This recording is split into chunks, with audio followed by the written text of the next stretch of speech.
कल्पना करें कि एक इंसान रोज़ाना 5 वक्त की नमाज अदा करता है, मस्जिद जाता है, रोज़ा रखता है, सदका देता है, लेकिन फिर भी क़यामत के दिन जब उसका हिसाब होता है तो उसके आमाल का पलड़ा हल्का रह जाता है। वो हैरान होकर अल्लाह से पूछता है, या अल्लाह, मैंने तो पूरी ज़िंदगी इबादत में गुजारी थी, फिर भी मेरे आमाल जाया क्यों हो गए?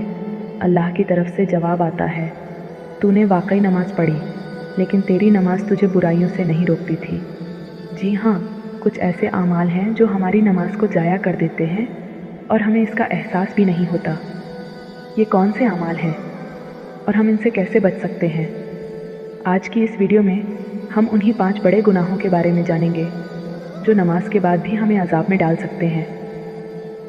वीडियो को आखिर तक ज़रूर देखें, क्योंकि जो आखिरी गुनाह मैं बताने जा रहा हूँ वो 90% लोग रोज़ाना कर रहे हैं और उन्हें इसका अंदाज़ा भी नहीं। अली एक नेक नौजवान था जो 5 वक्त की नमाज़ पढ़ता था और मस्जिद में बाकायदगी से जाता था।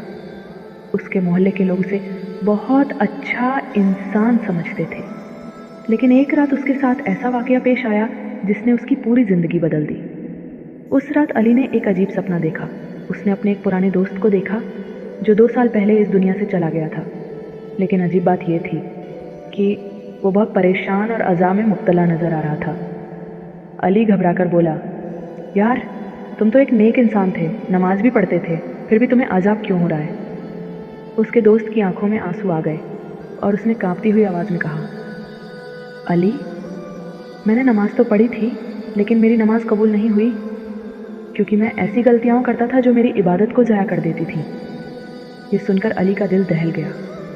उसकी आंखों से नींद उड़ गई और वो फ़ौरन उठकर उल्मा के पास गया और पूछा, ऐसी कौन सी गलतियाँ हैं जो नमाज को बर्बाद कर देती हैं? एक, घमंड और तकब्बुर। अगर कोई शख्स नमाज पढ़कर ख़ुद को दूसरों से बेहतर समझे, घमंड करे, दूसरों का मजाक उड़ाए, तो उसकी इबादत बेसर हो जाती है। हल, नमाज के बाद अज़मत और फराखदिली अपनाएं और तकब्बुर से बचें। 2 नमाज के बाद भी गुनाह करना। अगर कोई मस्जिद से निकलते ही झूठ बोले, गईबत करे या हराम काम करे तो उसकी नमाज का कोई फ़ायदा नहीं। हल, नमाज का असर अपनी ज़िंदगी में लाएं और हराम कामों से बचें।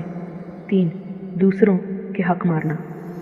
अगर कोई इंसान वालिदैन की नाफरमानी करे, बीवी पर जुल्म करे, मज़दूर का हक़ मारे तो उसकी नमाज बर्बाद हो जाती है।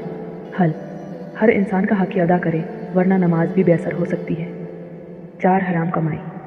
अगर कोई शख्स नाजायज़ कमाई करता है, रिश्वत लेता है, धोखेबाजी करता है, तो उसकी नमाज कबूल नहीं होती। हल, सिर्फ हलाल कमाई पर गुजारा करें, क्योंकि अल्लाह पाक चीज़ों को पसंद करता है। 5, माँ बाप की नाफरमानी। अगर कोई नमाज पढ़कर भी अपने माँ बाप को तकलीफ़ दे, उन्हें सताए, तो उसकी इबादत बेकदर हो सकती है। हल, वालिदैन की दुआ लो, क्योंकि उनकी बद्दुआ हर नेकी को जलाकर खाक कर सकती है। अली का सबक, तौबा और तब्दीली। जब अली को ये बातें पता चली तो उसकी आंखों में आंसू आ गए। उसने फ़ौरन अल्लाह से तौबा की और अपनी ज़िंदगी बदलने का फ़ैसला किया। लेकिन अब सवाल ये है, क्या हम भी ये गलतियाँ कर रहे हैं? अगर हाँ, तो हमें भी फ़ौरन तौबा करनी चाहिए। अगर आपको ये कहानी अच्छी लगी और इससे कुछ सीखने को मिला तो वीडियो को लाइक करें, चैनल को सब्सक्राइब करें और इस पैगाम को दूसरों तक ज़रूर पहुँचाएँ। अल्लाह हमें सही रास्ते पर चलने की तौफीक दे। आमीन।